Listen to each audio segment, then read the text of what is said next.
Sejam muito bem-vindos, amados meus, aqui essa aula sobre o conhecimento acerca de Juazeiro. Antes de iniciar propriamente dito esta aula, eu tenho um aviso para você. Logo, aqui abaixo na descrição desse vídeo, você vai encontrar 3 links.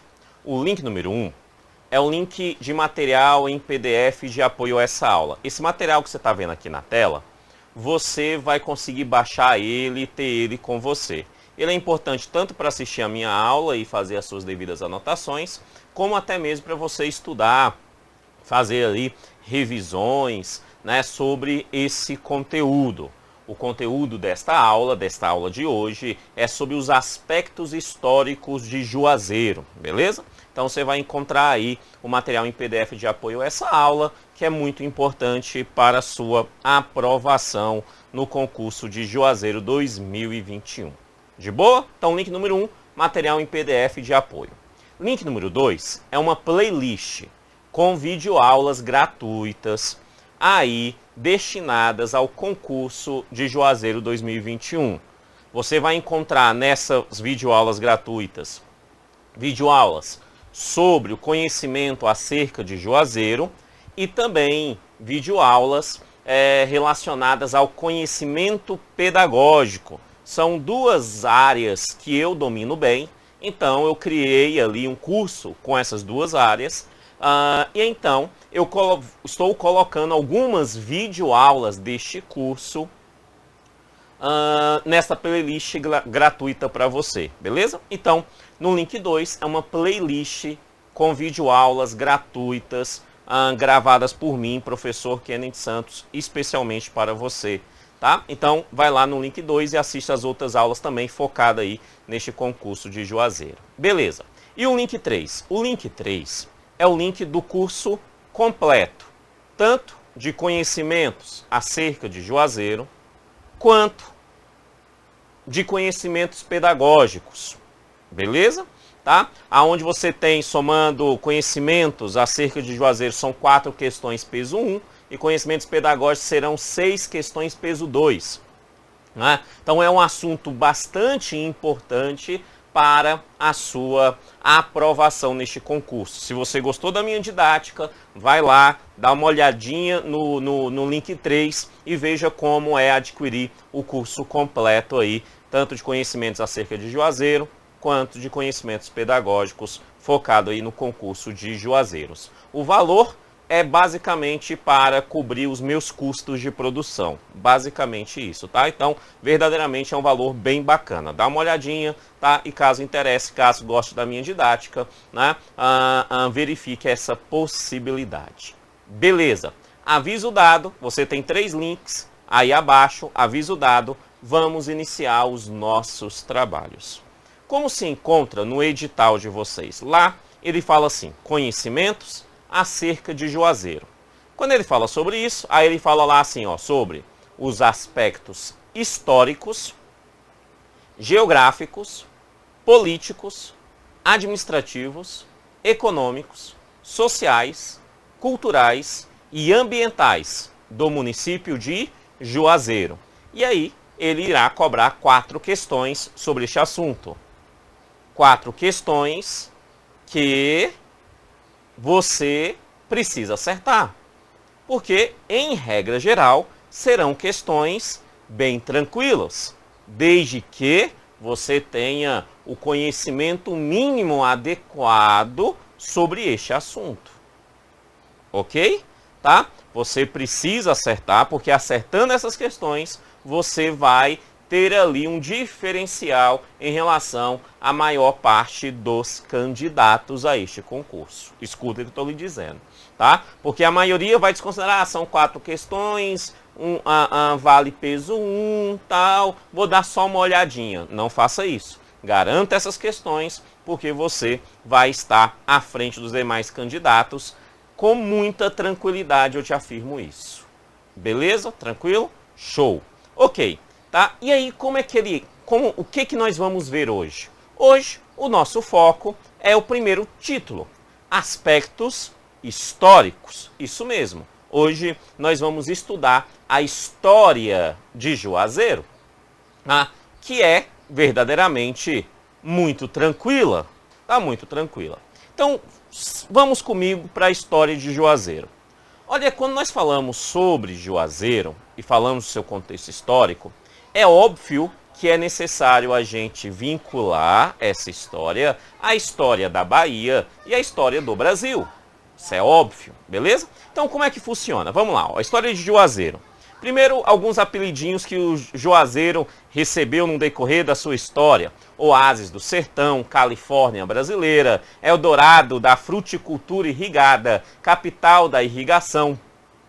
Isso demonstra a força de Juazeiro, né, no seu elemento desenvolvimentista, tá, na região da Bahia. Tá? Então, só para a gente entender, a história do Oásis do Sertão. Eu gosto muito desse título, né, dado a Juazeiro, do Oásis do Sertão. Para a gente entender isso, nós precisamos começar, óbvio, pelo período pré-colonização, ou seja, antes dos portugueses chegarem aqui. Juazeiro já era habitada. A região de Juazeiro já era habitada. Era habitada pelos índios Cariri. Os índios Cariri eram índios seminômades. O examinador pode usar o termo até nômade. Beleza, eles eram nômades. Mas também é adequado o termo seminômades. Eu prefiro seminômades. Ou seja, eles vão para uma região, fica algum tempo, depois vai para uma outra região. Isso é seminômade. Beleza? Os índios Cariri, ele era assim, tá? E eles ficavam nessa região inteira, eles iam desde lá do Vale do Cariri, no Ceará, chegando aqui em Juazeiro, na Bahia, ali às margens do Rio São Francisco. Então você tinha vários índios Cariri nessa região. Eram índios guerreiros, né? Eles guerreavam entre si, inclusive, contra inimigos externos, tá? Eram índios guerreiros e eles viviam ali da caça, da pesca, né? da colheita de frutos dessa região. Beleza? Bastante simples. Essa era a vida dos índios Cariri. Esses índios Cariri eram várias etnias, né? Dentro desse conjunto de Cariri, tá? As mais comuns que conviviam na região de Juazeiro eram os tamoqueus, os quais, o galaxe, tá? Essa eram os mais comuns dentro desse conjunto, entre outros índios, tá? Como o tamaqui, né? Entre outros índios aí. Beleza? Então, essa é uma estrutura inicial. Os índios estavam lá, felizes e contentes, levando a sua vida, caçando, colhendo, criando seus filhos, nadando no rio. Estavam felizes na região de Juazeiro, seminômade, saía da região de Juazeiro, ia para outro lugar, depois voltava, e era assim a vida. Tava tudo muito bom, tava tudo muito bem. Porém, o mundo estava em transformação, tá? E aí, este mundo em transformação leva à colonização do Brasil. Vamos entender isso de uma forma simples. Olha, em 1494 acontece o famoso Tratado de Tordesilhas. Portugal e a Espanha dividem o planeta em dois espaços. Né? Metade era da Espanha e a outra metade era de Portugal. Então eles dividem isso ali, né, com apoio papal, né, da Igreja Católica, beleza, tal. Eles fazem essa divisão, eles fazem uma linha divisória. Com essa divisão, né, Portugal, então, sabendo o que era o seu território, começa a ir atrás desse território e chega ao Brasil em 1500. Tá? Então, em 1500, chega ao Brasil. Então, em 1500, começa a colonização em nosso país.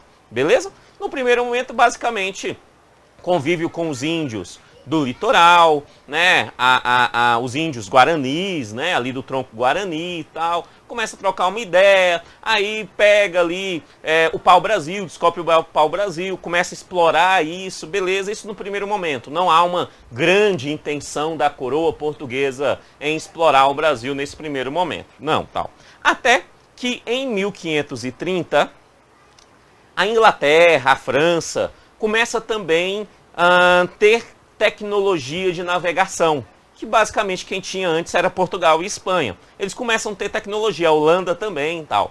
E aí, com isso, Portugal falou, se a gente não tomar de conta dessas terras, um deles vai chegar lá no Brasil e vão tomar de conta. Então, vamos tomar de conta. Então, Portugal traz uma experiência que eles já tinham feito na colonização no continente africano, que é as capitanias hereditárias. Então, ele vem no Brasil, divide o Brasil em territórios, né, em faixas territoriais, e entrega essas faixas territoriais para cada um proprietário, digamos assim, que eram proprietários privados, e esses proprietários privados tinham que desenvolver essas terras ali para poder captar recursos e outras coisas nesse sentido. Beleza. As capitanias hereditárias, elas não funcionam muito bem no Brasil, né? Não, ali você tem exceção de Pernambuco, São Vicente, que é atualmente São Paulo, que ainda tem algum desenvolvimento, tá? Mas o restante não tem, inclusive na Bahia. Não é um boom a capitania hereditária da Bahia de Todos os Santos. Não, ela está lá, mas não há um grande desenvolvimento. Não. E aí o que acontece? Não tendo essa estrutura desenvolvimentista que a coroa portuguesa desejava, a coroa muda a forma de gestão da colônia. E aí ela inclui nesse modelo de gestão o governo geral. Beleza? Ela não acaba com as capitanias, não. Ela só fala que a partir de agora a colônia vai ter um governador geral. E esse governador geral será o responsável pela colônia. É o nome do rei na própria colônia. De boa? E aí isso é a partir daí que começa a história de Juazeiro. Como assim, professor? Preste atenção. Preste atenção. Então o Juazeiro estava lá com os índios, beleza, isso tudo aconteceu. Coloquei aqui um mapinha tentando explicar tudo isso, né? Você tem a divisão aqui do Tratado de Tordesilhas. Você tem aqui essa divisão, tal, Espanha, Portugal. Aqui você tem as capitanias hereditárias. Nas capitanias hereditárias você tem aqui, ó, a Baía de Todos os Santos. Beleza? A Baía de Todos os Santos, que é a Bahia, tal, que é a que nos interessa, beleza, tal, tá? E aí, isso aqui não deu certo, aí ele traz a ideia do governo geral para o Brasil. E quem é o primeiro governador geral? Ninguém mais, ninguém menos do que nosso queridíssimo e amadíssimo Tomé de Souza. Então, Tomé de Souza, brother do rei, é dado a ele o primeiro governo geral da colônia. Simplesmente a pessoa mais importante na colônia. Que manda. O que Tomé de Souza mandasse iria acontecer. Tá? Porque ele estava seguindo ordens diretas do rei de Portugal. De boa? Tranquilo? Tomé de Souza. Tá? Tomé de Souza chega. E aí, quando Tomé de Souza vem, assim que ele chega como governador geral, se torna governador geral, ele possivelmente convida um cidadão, em 1549, um cidadão chamado Garcia de Souza Dávila. Para quem é de Juazeiro e estudou na escola a história de Juazeiro, esse nome não é estranho. Garcia de Souza Dávila. Tomé de Souza, governador geral, convida Garcia de Souza Dávila para chegar no Brasil, para vir para o Brasil. Tá? Por que eu digo que supostamente há esse convite? Porque supostamente Garcia de Souza Dávila era filho de Tomé de Souza. Alguns historiadores falam isso, não temos como ter certeza, mas alguns historiadores falam dessa possibilidade. É um filho bastardo de Tomé de Souza, tá? Que nunca se autodeclararam como pai e filho aqui no Brasil. Nunca, tá? Nunca, porque as regras eram, para o que eles queriam fazer, eram contrárias ao seu desejo, caso eles fossem pais e filho, tá? Então nunca declararam. Chega esse Garcia de Souza. Quando ele chega aqui, ele recebe um cargo do governador geral, que era o cargo de feitor e almoxarife da cidade de Salvador e da alfândega. Tá? Um cargo, onde que ele iria exercer algumas ações e dessas ações ele ia ter ali alguns rendimentos, tá? E ele faz isso, tal, e aí ele ajuda, inclusive, na questão de bandeirantes na Bahia, ele se torna um bandeirante do norte baiano, tá? Combatendo ali alguns índios, tal. Assim que ele chega, ele faz isso, tá? Mas é por pouco tempo. Por quê? Porque em 1500, porque Tomé de Souza, vamos voltar então, porque Tomé de Souza olha para Garcia de Souza Dávila e fala assim, menino bom Garcia de Souza Dávila, menino bom, sabe o que eu vou fazer? Eu vou dar ao Garcia Dávila terras de 6 Marias, dentro da capitania da Baía de Todos os Santos. Então Tomé de Souza, que era quem mandava, entregou para Garcia, para o seu Garcia, um conjunto de terras, poucas terras, olha como que é pouquinha, 14 léguas de terras dentro da Bahia. Deu ao Garcia 14 léguas de terra.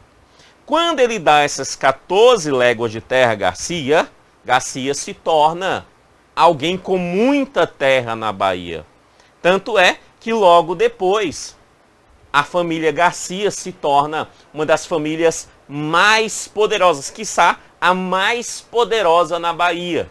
Beleza? Tranquilo? Então ele dá essas terras. E aí quando Garcia recebe essas terras, em 1551, é uma data que nós temos, Garcia inicia a construção da sede desse território inteiro. Beleza? Ele começa a construção. Olha, Garcia chega em 1549.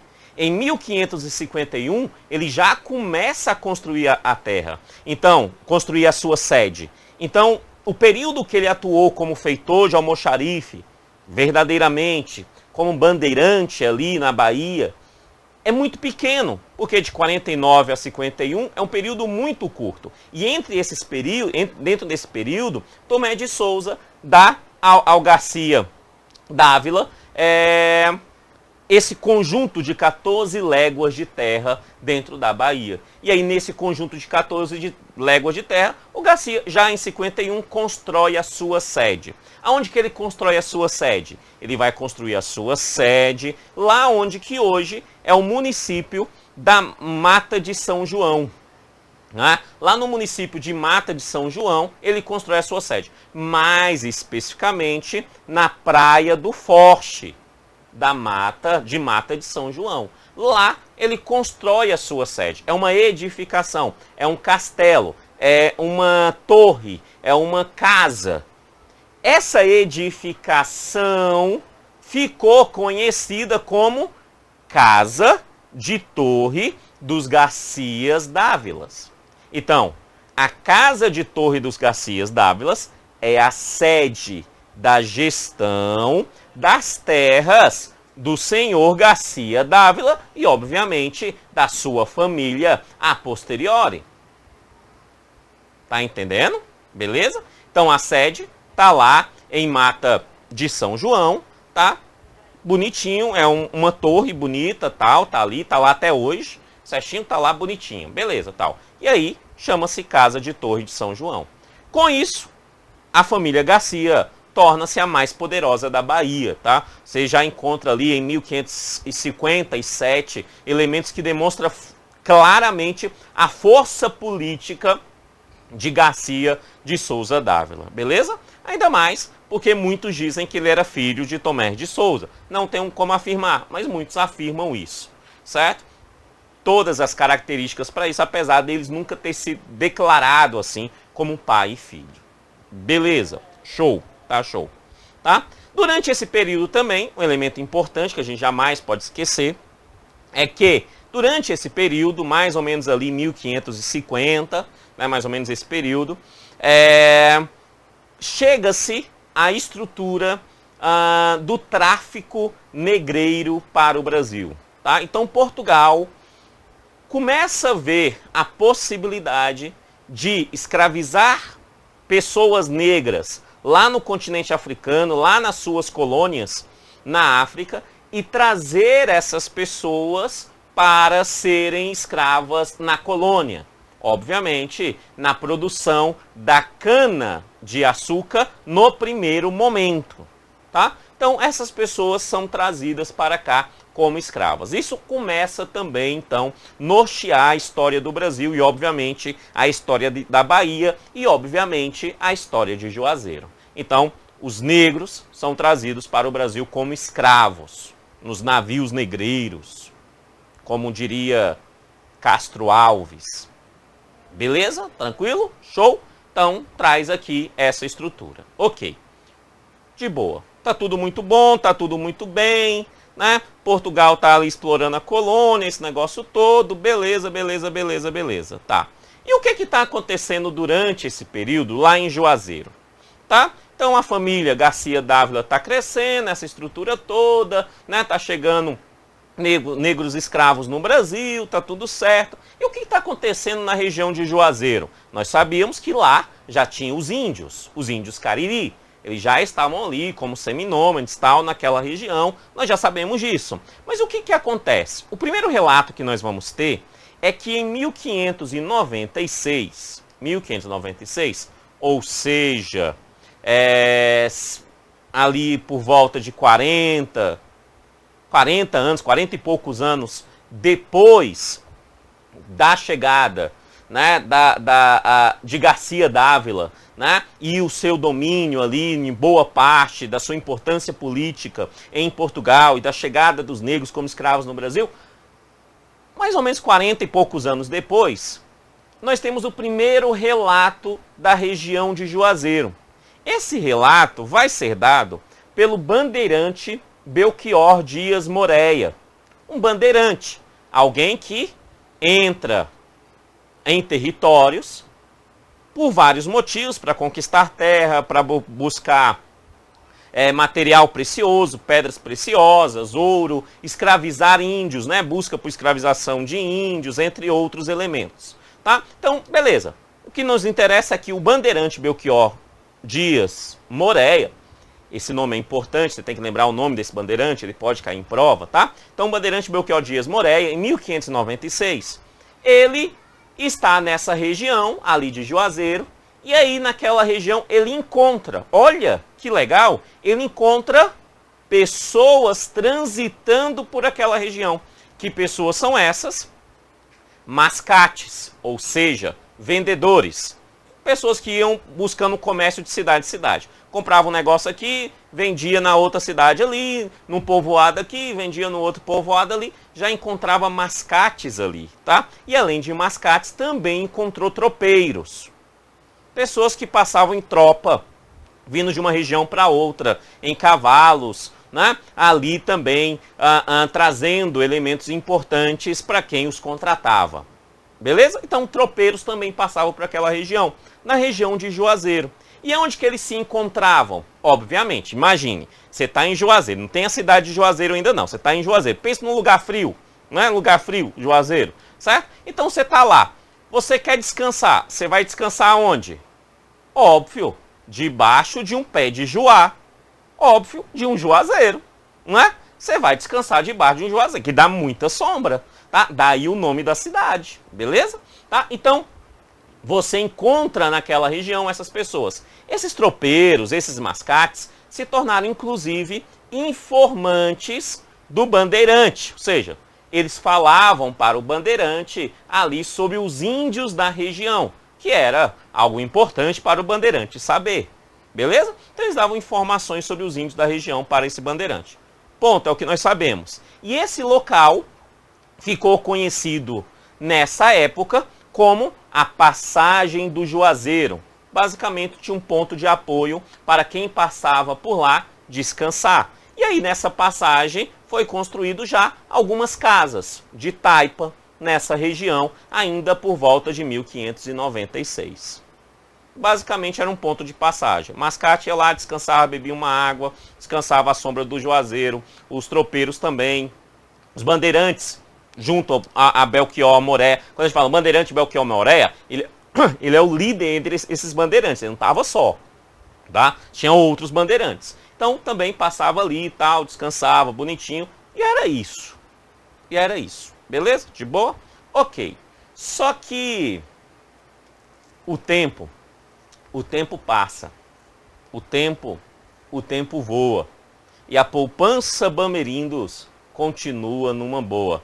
A poupança Bamerindos nem existe mais, né? Mas o tempo passou, e não passou muito não. Passou apenas alguns anos. E a partir disso, toda a história da região de Juazeiro vai mudar. Como assim, Kennedy? Em 1701, o rei de Portugal, a coroa portuguesa, está ganhando muita grana com a produção de cana de açúcar, do açúcar, no Nordeste brasileiro. Está ganhando muita grana, na Bahia, Pernambuco e em outros lugares também. Né? A produção de cana deu muito certo. Então Portugal está ganhando muita grana. O açúcar valia muito na Europa, muito mesmo. Estava produzindo muito. E os produtores de cana, os donos de engenho, aqui na colônia, né, obviamente também estava lucrando com essa estrutura. Beleza. Né, mão de obra escrava, né, eles estavam lucrando, eles estavam felizes. Os escravos que não estavam, mas não estavam felizes. Mas os donos das terras, né, estavam ali felizes com isso. Beleza, ok. Tá? Só que esses senhores ali, responsáveis por esses engenhos, começaram a ter um problema local, que foi sobre a criação de gado. Áreas que poderiam estar sendo produzidas para a produção de cana, algumas pessoas estavam criando gado no pasto, ou seja, criação extensiva, aonde que precisa de muito pasto para a produção de gado, para a criação de gado, tá? De animais, de forma geral, certo? Mas principalmente o gado. Então, estava ali. Beleza, precisava de muito espaço. Obviamente, esses senhores pensando no capital e a coroa portuguesa também pensando no valor do açúcar que eles estavam vendendo lá e ganhando uma grana, a coroa portuguesa falou, esse negócio de criar gado nessa área não é legal, não é bom para os nossos negócios. Então, a coroa portuguesa assina uma lei, um documento chamado Carta Régia. É uma carta da coroa para o governador geral, beleza? Uma carta que vai reger, uma carta régia, tá? Um documento, uma lei. Então ele assina uma lei dizendo o seguinte, que a partir de agora, isso 1701, é proibido a produção, a criação, melhor, né? A criação de qualquer tipo de animal no litoral brasileiro. É proibido, é proibido. A partir de agora, quer criar animal, você vai ter que andar, olha lá, 10 léguas da costa. Então tem que sair da região da costa, onde está tendo a produção de cana, andar 10 léguas para poder criar animais. Entendeu a lei? Beleza? Ok. Quando vem essa lei, tudo muda para Juazeiro. Por quê? Vamos lá. Óbvio que a criação de animal era interessante. Isso é óbvio, né? Interessante. Não para o comércio internacional, igual da cana, mas para o comércio local. Para a produção de alimentos para as pessoas que já viviam na colônia. Isso também é interessante economicamente. Tá? Então o que acontece? Simples. Com essa ordem, começa então a ter uma expansão de busca por território pelo interior do Nordeste, que é o que nos interessa aqui, pelo interior do Nordeste. Essa busca, né, essa expansão por esse território, vai acontecer em 2 pontos. Um que é conhecido como Sertões de Fora, que é o que é feito pelo Pernambuco, então vai acontecer pelo Pernambuco pessoas adentrando terras para colonização e levar gado para essas regiões. Então, a de Sertões de Fora e a que nos interessa, a de Sertões de Dentro. A dos Sertões de Dentro, que é o que acontece na Bahia. Beleza? Então você tem um momento de expansão, de busca por territórios no Nordeste brasileiro, chamada de Sertões de Dentro, que vai pela Bahia, buscando territórios para vários fatores, mas, nesse primeiro momento, para criação de gado. Óbvio que isso vai gerar alguns problemas. Na Bahia, no Pernambuco, em todos os lugares, no Ceará, em todos os lugares, tá? Que problemas são esses? Essas terras já são ocupadas. Ocupadas por quem? Por índios. Óbvio que para ocupar essas terras é necessário tirar os índios de lá. Ou, pelo menos, diminuir a quantidade desses índios. Deixar esses índios sem força. Então, gera conflito entre esses colonizadores e os índios dessa região, inclusive em Juazeiro. De boa? E aí vai ter porrada entre índio e esses colonizadores, óbvio. E os índios estavam muito fortes, porque conhecia território, né? Estavam muito fortes nesse primeiro momento na Bahia, tá? E aí o que a Bahia faz? A Bahia pede ajuda a bandeirantes de São Paulo,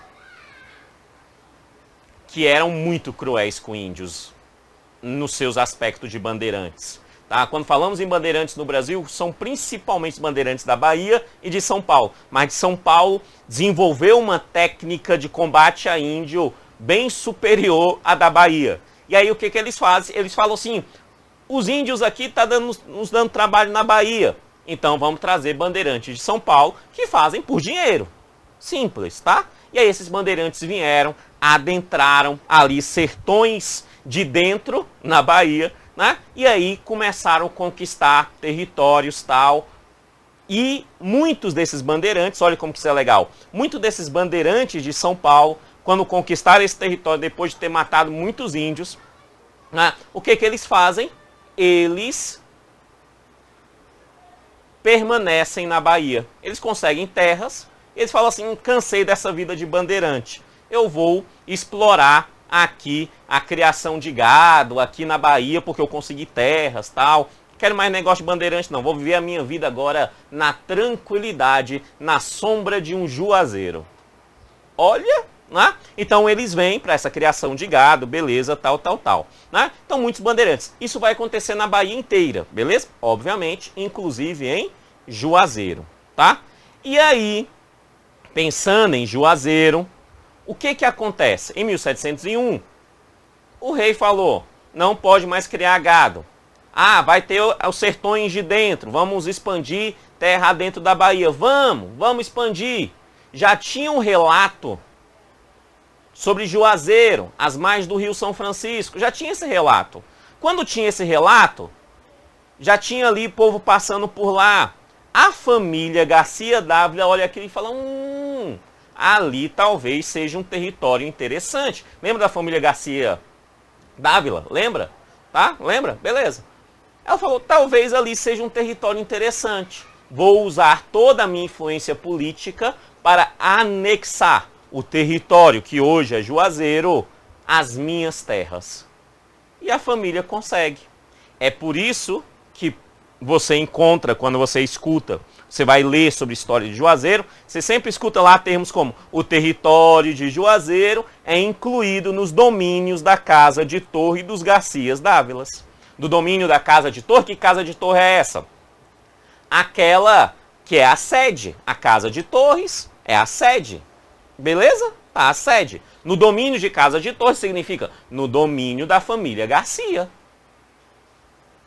De boa? Do família da família Garcia Dávila. De boa? Ou seja, aquelas 14 léguas que foi dada ao senhor Garcia já não são suficientes. Mais terras são dadas a ele. E essas terras é Juazeiro. Por isso é acrescentada aquele domínio. Tranquilo? E por que a família Garcia queria Juazeiro? Ora, queria terras para produzir, para criar animais, entre outros fatores.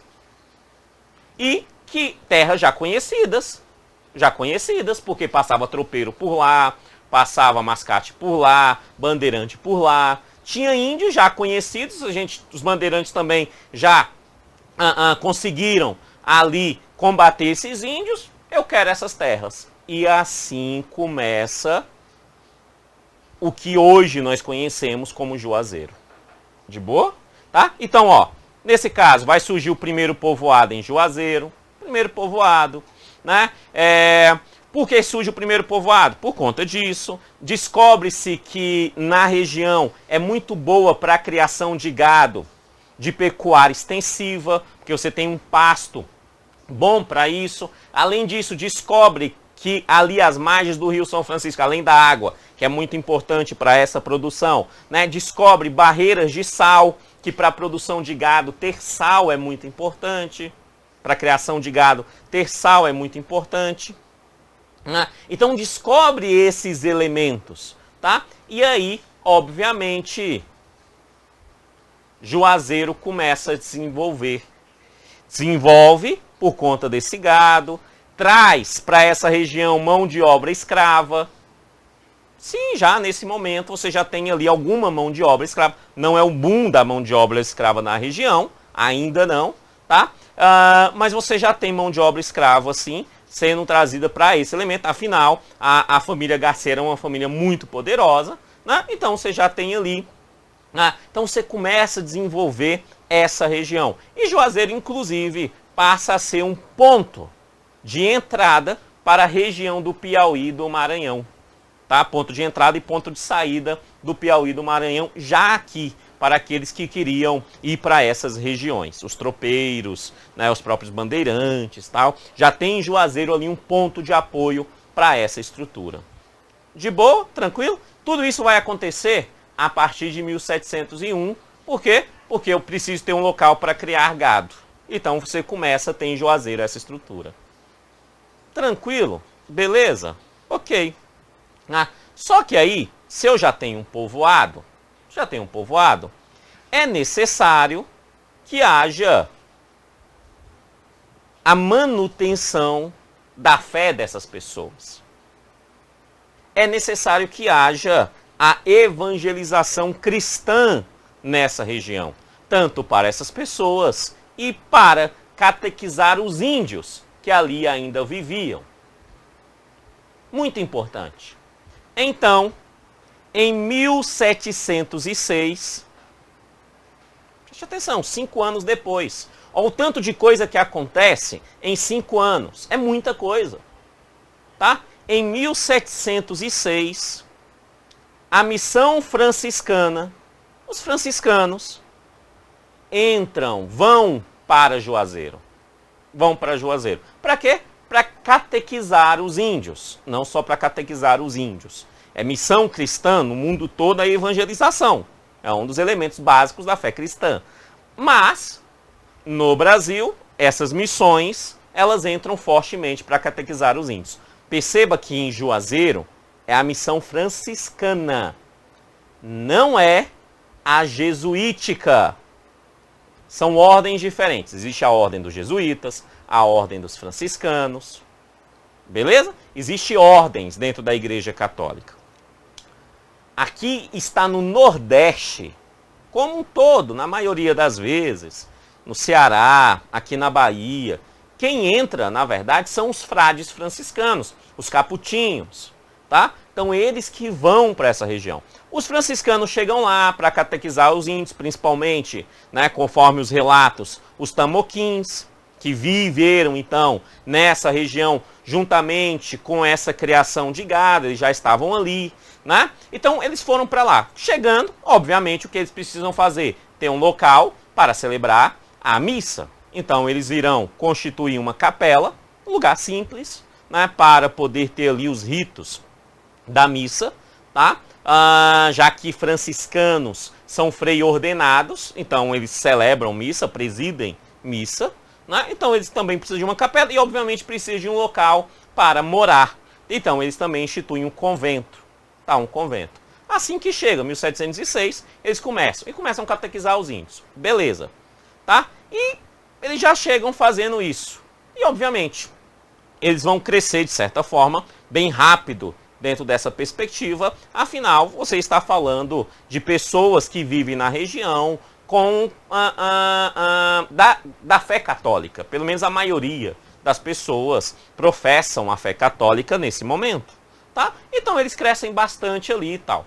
Tanto é que em 1710 já não é mais uma simples capela. Eles constroem a primeira igreja. Igreja seria um elemento maior, tá? Vamos entender como algo maior em Juazeiro, tá? É um local onde vai celebrar as missas, só que maior do que uma capela. Entenda como um lugar simples. Igreja é um lugar já mais bem estruturado para celebrar essas santas missas. Beleza? Então, em 1710 ele faz isso, tá? Beleza, constrói essa igreja. E mais ou menos durante, aonde que hoje é a catedral, tá? É a Catedral de Juazeiro, a Catedral Nossa Senhora das Grotas. Foi aonde foi construído a primeira igreja de Juazeiro, tá? Não a primeira capela, a primeira igreja de Juazeiro é onde hoje é a Catedral Nossa Senhora das Grotas. Beleza? Tranquilo? Ok.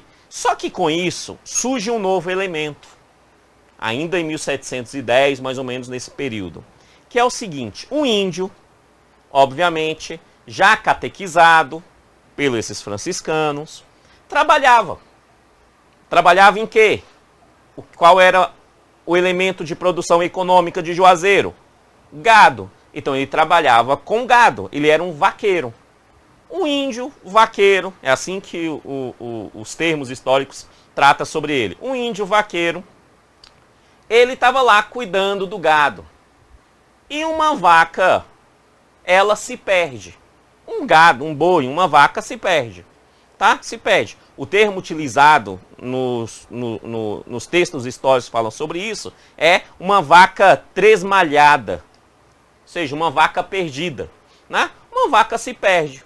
Esse índio deixa todas as outras vacas e vai atrás dela. Parece a parábola da ovelha perdida de Nosso Senhor Jesus Cristo, né? Deixa as ovelhas e vai atrás da ovelha perdida. Da mesma forma, esse índio vai deixar as vacas e vai atrás da vaca perdida. Buscando essa vaca, ele chega nas grotas do Rio São Francisco. Grotas é grota. É uma caverna, tá? Pequenas cavernas, grutas, tá? Chega então nas grotas do Rio São Francisco. E dentro de uma dessas grotas, ele encontra uma imagem de Maria, mãe de Jesus. Uma imagem de madeira de Maria, mãe de Jesus, tá?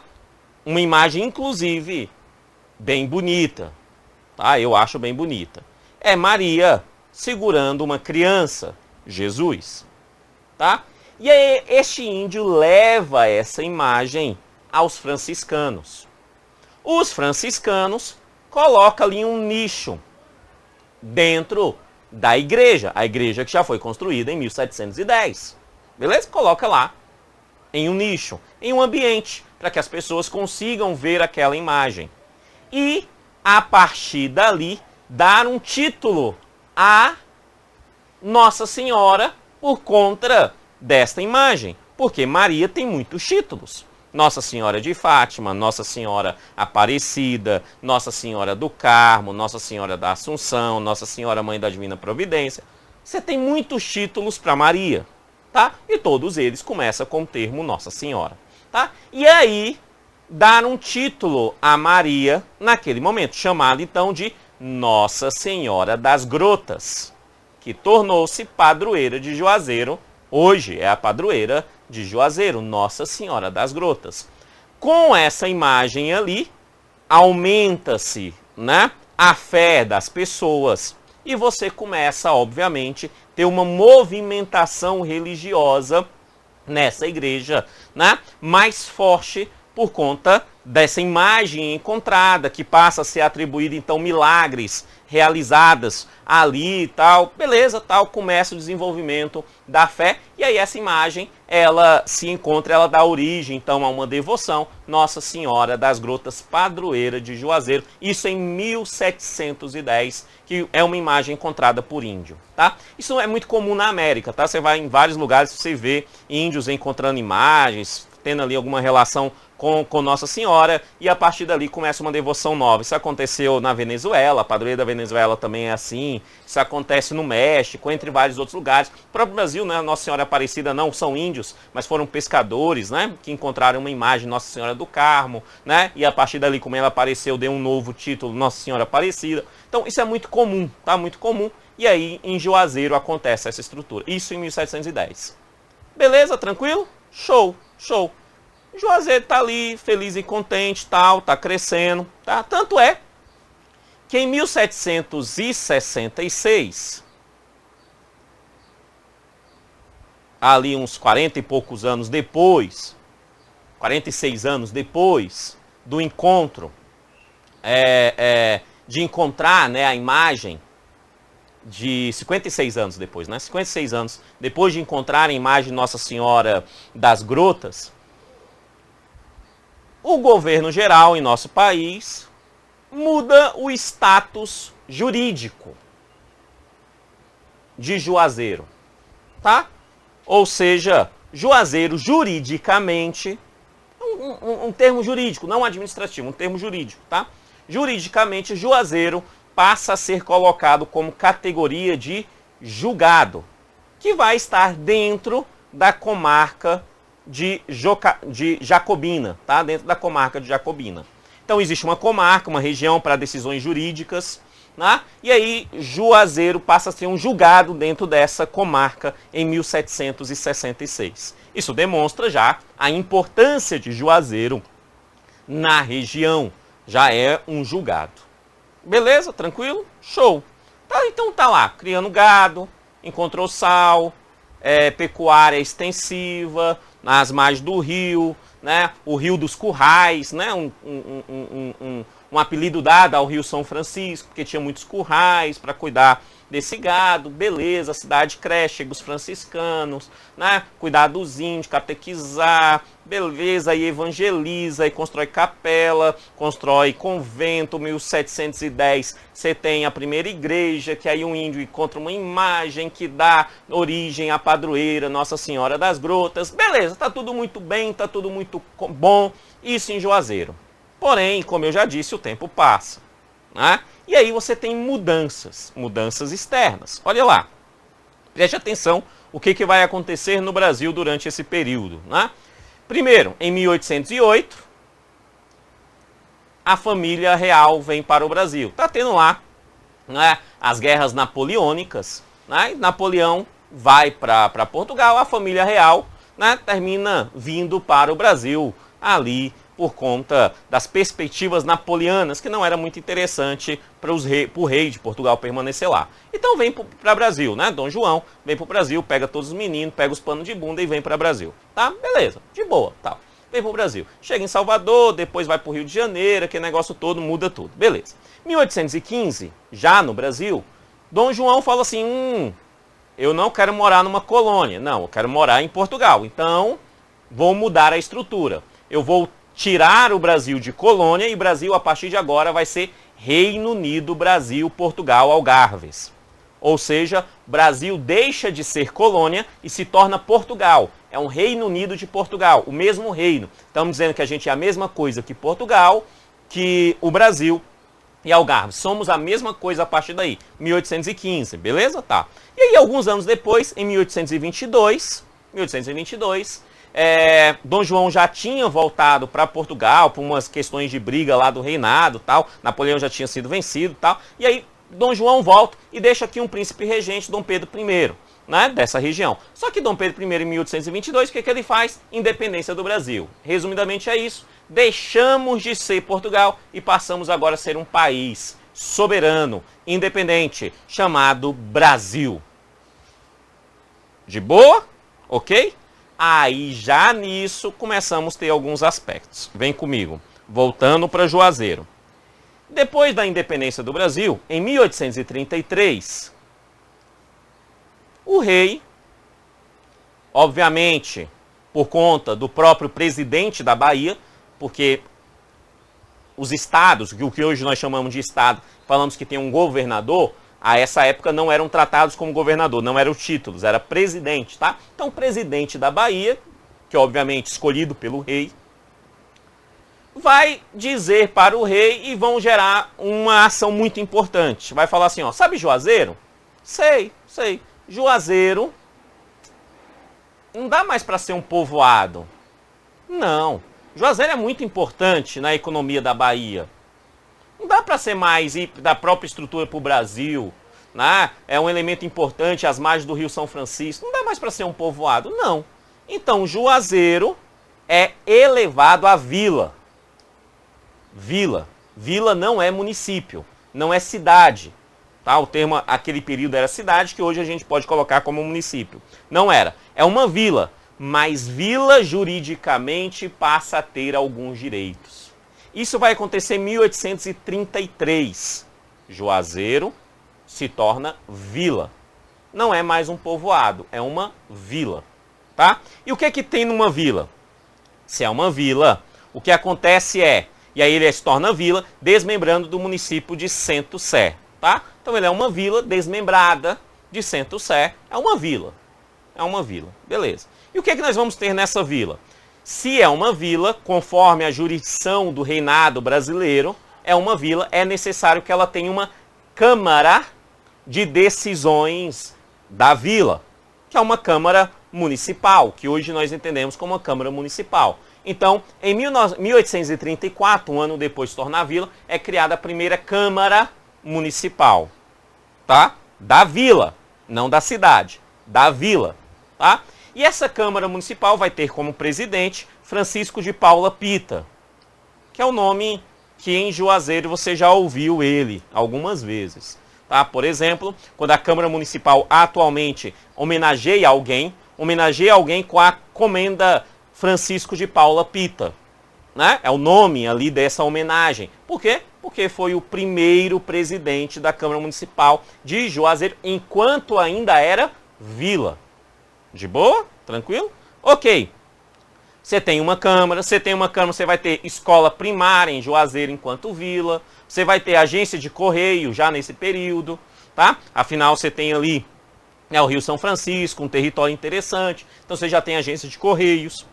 Você tem uma coletoria, que é muito importante para se tornar vila. O que é uma coletoria? Um local para arrecadar impostos, coletar impostos. Então você tem na vila uma coletoria, tá? Você passa a ter, já ali por volta de 1835, é o primeiro que foi encontrado, né? 1835, livro de notas públicas, uma espécie de cartório, tá? Da região. Certo? Nesse livro de notas públicas é muito encontrado ali compra, venda, alforria de escravos, certo? Então você encontra elementos demonstrando que em Juazeiro você já tinha escravidão e era uma escravidão juridicamente organizada, de boa, com livros de notas falando de compra, venda, alforria, né? Alforria de negros, de pessoas negras nessa região. Beleza? Tranquilo? Show? Então você tem isso. Ok, tá? E aí durante esse período também nós temos alguns elementos que podem vir a ser importantes, como por exemplo em 1852, né? 1852, você tem ali o rei do Brasil promulgando uma lei permitindo a construção de uma ferrovia, da estrada de ferro, né, do São Francisco, da estrada de ferro do São Francisco. Óbvio que quando há essa promulgação do rei, essa notícia chega em Juazeiro e Juazeiro se anima, fica feliz. Afinal, Juazeiro vai ter uma ferrovia. Óbvio que foi só a lei, enquanto vila, tá? Não chegou trem em Juazeiro durante esse período, mas a lei que permitiu construir a estrada de ferro foi aprovada nesse período, beleza? E aí, em 1871, já no governo de Dom Pedro II, né? Dom Pedro II, rei do Brasil, Dom Pedro II, é colocado para navegar no Rio São Francisco o belíssimo vapor Saldanha Marinho. Isso em 1871. Foi o primeiro vapor a navegar o Rio São Francisco. Primeiro barco a vapor a navegar o Rio São Francisco, aumentando a importância de Juazeiro no aspecto econômico da região, de entrega de produtos, também de locomoção de pessoas, tá? Esse vapor Saldanha Marinho, ele existe até hoje, ele é uma embarcação que está hoje como um ponto turístico em Juazeiro, às margens do Rio São Francisco, tá? Quando ele navegou ali muito tempo, tá? Muito tempo, por volta de 60, se não me engano, 60 anos, por aí, não lembro exatamente o tempo não. Ele navegou por muito tempo, depois ele é levado, né? E aí ele se torna pizzaria, se torna restaurante, mas hoje ele é um ponto turístico de apoio a turistas em Juazeiro, às margens do Rio São Francisco. Vapor muito importante na história. Em 1871, esse vapor é trazido para o Brasil a pedido de Dom Pedro II. Ele compra, né, esse vapor, ele pede esse vapor para a construção dele na Inglaterra, e aí traz para o Brasil esse vapor, dar a ele o nome Saldanha Marinho. Por que Saldanha Marinho? É um nome aleatório. Saldanha Marinho era um político importante no Brasil, que gerenciou Minas Gerais, né? Presidiu Minas Gerais, presidiu São Paulo. Tá? Então ele vai dar o nome Saldanha Marinho em homenagem a esse político. Tá? E aí ele traz aqui, beleza, e aí ele começa a navegar. Os ribeirinhos viram aquilo, apelidaram vapor Saldanha Marinho de gaiola, porque ele tem umas grades, tal, parece possibilidade de gaiola, né? Parecendo uma gaiola. E aí ele é importante dentro desse contexto, ainda enquanto vila. Beleza? Você percebe então que o gado começa a dar crescimento então no processo da cidade, da vila, né, de Juazeiro. De boa? Tranquilo? Ok, né? E aí cresce bastante, tá? Em 1833 se torna vila, né? E aí alguns aninhos depois, em 1878, mais especificamente em 15 de julho de 1878, Juazeiro deixa o status de vila. Então, da vila até cidade, passou aí 40 e poucos anos, 45 anos. Então, ficou como vila por volta de 45 anos. Durante esse período, logo depois desses 45 anos, em 15 de julho de 1878, a vila de Juazeiro deixa de ser vila e finalmente torna-se cidade.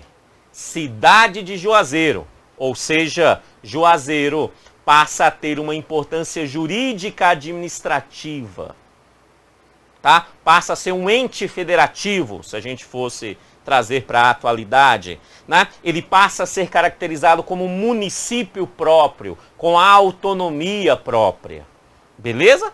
Por isso que o aniversário de Juazeiro é no momento que se torna cidade. 15 de julho de 1878. Ok? Quando se torna cidade, obviamente é necessário agora ter um prefeito. Na vila tinha prefeito? Não tinha. Na vila tinha Câmara Municipal, porque a regra jurídica do reinado dizia que vila tinha que ter Câmara. Ok? Mas não tinha prefeito. Ok?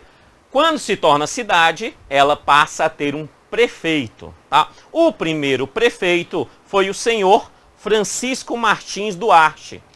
Por que ele se tornou prefeito? Simples. Porque a Câmara, que já existia desde o momento da vila, neste momento, o presidente da Câmara era o senhor Francisco Martins Duarte. Então, como presidente da Câmara na criação de uma nova cidade, ele assume como primeiro prefeito de Juazeiro, Bahia. De boa? Tranquilo? Show? Tá? Então, durante esse período, durante o reinado, se torna vila e se torna cidade. Vila em 1833, e aí a vila se envolve bastante durante 45 anos, com todos esses elementos aqui citados, né? E aí, em 78, essa vila deixa de ser vila, se torna cidade, tendo como prefeito o presidente da Câmara, que já existia, né? que é o senhor Francisco Martins Duarte, primeiro prefeito de Juazeiro. Tranquilo? Beleza. Então Juazeiro está lá, feliz agora como cidade, durante o reinado, esse negócio todo, né? Você tem lá a escravidão, você demonstrou, tem escola, tem correio, tem coletoria, né? Tem o sonho de levar uma ferrovia, porque não tinha levado ainda não, porque tinha uma lei. Saldanha, né? O vapor Saldanha Marinho já está lá rodando a região, né? Feliz e contente, fazendo trabalhinho, beleza, tal. Só que aí o contexto histórico do país muda. Muda por quê? Porque vamos lá, ó. Em 1888, então depois disso, a princesa Isabel, que era a príncipe regente, né, a princesa regente do país, porque Dom Pedro II não estava no Brasil, quem estava era a princesa Isabel, então ela estava como responsável, ela assina a Lei Áurea, que vai abolir a escravidão no Brasil, beleza? Que vai abolir, da forma brasileira. Assina uma lei, fala assim, vocês agora estão livres. E é isso. Beleza? É isso. Agora vocês são livres. Se vira aí. Se vira. Agora vocês são livres. Beleza? Então ela vai assinar, né, essa abolição. Tá? Com a abolição, só foi mais um empurrão para que as forças brasileiras, oligárquicas, né, os coronéis, entre outras forças, a igreja passa a não mais proteger por outros elementos, né, por briga de Dom Pedro II com bispos brasileiros em relação à maçonaria e tal. Então, a igreja católica já não era mais um local de segurança de Dom Pedro II, tal, por conta ali de elementos da maçonaria. Entre vários outros elementos, o que importa aqui para nós é que, por vários fatores, entre elas a abolição, que é o que mais me interessa aqui, né, você passa a ter a possibilidade de um golpe em nosso país, onde que o reinado deixa de existir, sendo proclamado a república. Então, a proclamação da república em nosso país em 1889. Né? Você tem a república ali sendo proclamada, Teodoro da Fonseca se torna presidente, depois Floriano Peixoto, República das Espadas, depois começamos lá com a República Velha, política do café com leite, entre vários outros elementos, aí vai tendo um contexto histórico, beleza, tá? O que nos interessa é que chegamos na República. Quando chegamos na República, o que isso, nesse momento, tem de importância em Juazeiro? Simples, olha que legal. Isso tem como elemento de importância algo bem simples, óbvio. Se em 88 já não tem mais escravidão, os escravos, os ex-escravos de Juazeiro, passa a ter reorganização social. Eles precisam se reorganizar nessa sociedade, que é uma sociedade ainda muito preconceituosa, extremamente racista, né? E esses negros agora, não mais forros, porque eles não foram alforriados, tá? Eles foram libertos, há uma diferença, tá? Alforriado, alguém comprou a liberdade dele. Liberto não existe mais lei que permita escravidão em nosso país. Então eles estão libertos, tá? Então eles precisam ter uma reorganização no país todo, tá? E obviamente aonde que a escravidão foi mais forte, né? E em Juazeiro não foi diferente, eles começam a ter essa reorganização, mudando o contexto histórico, social, cultural, que essas culturas a gente vai ver em aulas posteriores, lá no curso completo no link 3. Tá? Então você vai ter lá tal elemento sobre isso. Beleza.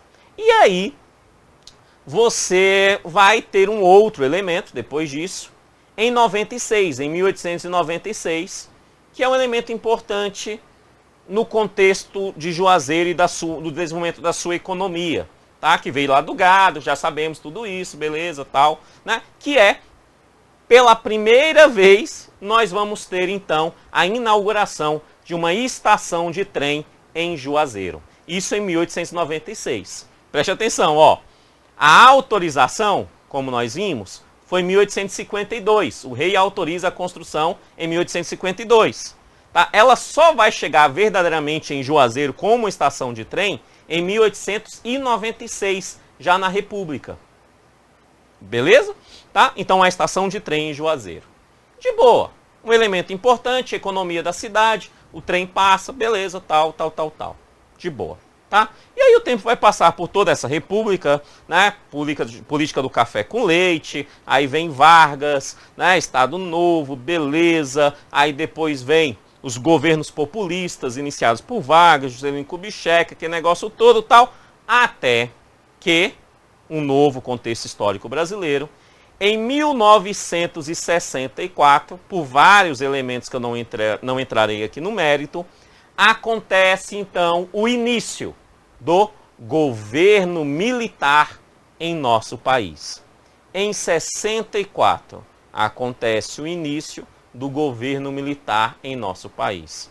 Por vários fatores, os militares entram neste poder, tomam o poder de nosso país, por vários fatores. Tá? O que nos interessa é que estamos em pleno governo militar. E aí eu chego no último ponto que me interessa, ao meu ver, o candidato na hora da prova, quando nós falamos sobre os aspectos históricos de Juazeiro. Está aqui no período militar o último ponto. Por quê? Porque o governo militar, um ponto importante sobre o governo militar, ele tinha um elemento importante que era o desenvolvimentismo. Ou seja, o governo militar é desenvolvimentista. Ele queria desenvolver o país, principalmente com o que nós entendemos como desenvolvimento de base, né? Energia entre eles, tá? Petróleo, que faz parte da energia, hidrelétrica, entre outros fatores. Beleza? Isso era uma intenção deles. E o segundo fator, obviamente, era a tentativa de não permitir a influência da União Soviética no Brasil, com aspecto de política socialista, comunista em nosso país. Beleza. Esses dois elementos são importantes para a gente destacar o período militar. De boa, tá? E aí, o que isso vai influenciar em Juazeiro? Preste atenção. Que durante esse período, mais especificamente então, em 1973, o governo militar inicia em Sobradinho. Não é Juazeiro, é Sobradinho. Fica próximo a Juazeiro. Dá ali, eu acho, uns 40 quilômetros de uma para outra. 40, 45, 50 quilômetros. Acho que é isso, tá? De uma para outra, tá? Fica próximo a Juazeiro, mas é um município de Sobradinho que tem a sua história própria, tá? Beleza, tal. Mas nós estamos aqui em Juazeiro, mas essa questão lá em Sobradinho é importante aqui na história de Juazeiro, que é o seguinte. Lá em Sobradinho, em 73, começa a construção da barragem de Sobradinho. Da barragem de Sobradinho para água e produção de energia. Beleza? Lá em Sobradinho. Óbvio que é algo interessante. A barragem é algo interessante. Gera energia, desenvolve. É muito importante, sim. Né? Inclusive, essa barragem vai ajudar no desenvolvimento de Juazeiro. Isso é muito importante, tá? E os militares têm razão em relação a isso, é importante. Porém, sempre existe o outro lado, sempre. O lado ambiental, que a barragem, obviamente, vai ter problemas ambientais, que não é o meu foco aqui, nesse momento, né? E o lado social, que é um elemento importante, que é o meu foco aqui. Por quê? Óbvio, com a construção da barragem, muitos ribeirinhos que vivem à margem do rio precisam ser retirados dessa região. Então a barragem gera problemas socioeconômicos e culturais nessa comunidade ribeirinha, Tendo isso, a gente passa a ter uma espécie de conflito retórico. Apenas conflito retórico, não foi para porrada em si. Conflito retórico entre o governo militar e a teologia da libertação em Juazeiro. Teologia da libertação, professor? Teologia da libertação é um dos fundamentos para a construção de movimentos sociais, hoje muito próximos à esquerda, no âmbito político da esquerda de nosso país, dentro da Igreja Católica. Teologia da libertação utiliza Karl Marx na interpretação do Evangelho. Tá? E esse elemento, no Nordeste, é muito forte em Juazeiro não é diferente. Na Bahia, Salvador era muito forte, Juazeiro também era muito forte. Tá? Muito forte. E aí essa teologia da libertação começa a expor problemas sociais em Juazeiro. Um dos elementos que levou a isso foi a construção da barragem em Sobradinho, tá? Entre esses elementos que eles começam a falar, por exemplo, a penetração predatória do capitalismo. O capitalismo está entrando e é predador, está acabando com o meio ambiente, tal, é predatório. Uma miséria que é resultante desse capitalismo. Chega esse desenvolvimentismo, mas não vai para todas, pessoas continuam passando fome, tendo problema, beleza, tá? Defesa dessa população, né, ribeirinha, aonde que as suas áreas foram alagadas pela essa barragem. Então, essa teologia da libertação começam a questionar isso fortemente em Juazeiro. Quem é que está por trás desse questionamento? Obviamente, essa teologia nasce de setores dentro da Igreja Católica. Não é a Igreja Católica. A Igreja Católica não é teologia da libertação. Mas setores bebem dessa vertente interpretativa, digamos assim, né? Da teologia e termina gerando essa estrutura. Entre esses setores, o próprio bispo de Juazeiro era o principal responsável deste questionamento. O senhor Dom José Rodrigues de Souza, bispo de Juazeiro à época, tá? Fortemente ligado à teologia da libertação. Certinho? Fortemente ligado, tá?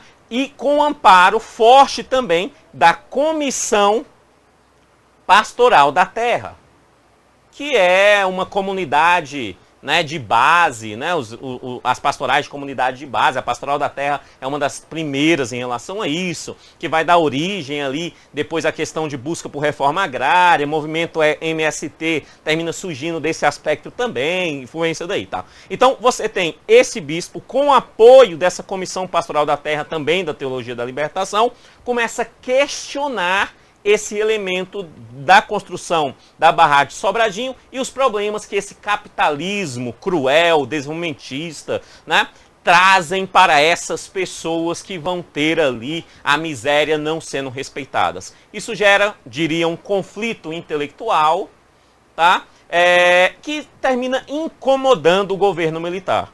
E é isso. O governo militar não dá uma resposta à altura do que o governo militar dava em outros elementos. Por quê? Porque afinal nós estamos falando de um bispo da Igreja Católica. De boa? E óbvio que o governo militar, por mais que isso exista, deixava que os problemas da Igreja Católica, na maioria das vezes, fossem resolvidos pela própria Igreja Católica. Tá? Então, o governo militar se sentiu incomodado, pode ter negociado com a Igreja, com bispos mais alinhados ao pensamento do próprio governo militar, né? E aí começou a ter esses elementos e aí incomodou. Ponto. É isso que eu preciso que você saiba. As pressões, e aí esse bispo começou a sofrer pressões militares. Pronto. Pressões militares. Pressão militar fala, não faz isso não. Os militares chegam lá, não faz isso não, que vai dar ruim. Mas nunca deu ruim de fato. Tanto é que o senhor Dom José Rodrigues, bispo de Juazeiro à época, não recuou da sua luta em nome dessas pessoas. Tanto é que hoje, dentro da cultura, diria, religiosa, sim, mas principalmente política de Juazeiro, tem forte influência deste período e desse resquício aí da teologia da libertação iniciada por Dom José Rodrigues de Souza em questionamento ao período militar e esse desenvolvimento capitalista em Juazeiro. Beleza? Tranquilo? É isso, amados. Está vendo como que a história de Juazeiro é bem legal, bem divertida, bem tranquila? Óbvio que é cruel quando a gente fala sobre índios, fala sobre a escravidão, né? Sobre os próprios ribeirinhos na construção, tem as suas partes cruéis, como a própria história da humanidade sempre o tem, mas é muito legal e esse é um elemento que vai fazer você acertar uma, talvez duas questões na sua prova. Os outros elementos sobre os conhecimentos acerca de Juazeiro, no curso completo no link número 3. Então, só lembrando, link número 1, material em PDF de apoio a essa aula, esse material que está na tela, que eu fiz aqui, esses rabiscos aqui, tá à sua disposição aí. Link número 2, playlist com videoaulas gratuitas, aí destinadas ao concurso de professor Juazeiro 2021, tá? E o link número 3, você tem aí o curso completo de conhecimentos acerca de Juazeiro e ainda sobre conhecimentos pedagógicos comigo, professor Kennedy Santos, e com você, futuro servidor da Secretaria de Educação de Juazeiro. Amém? Amém, Senhor. Amém, Senhor. Amados meus, fiquem com Deus e até depois. Tchau, tchau.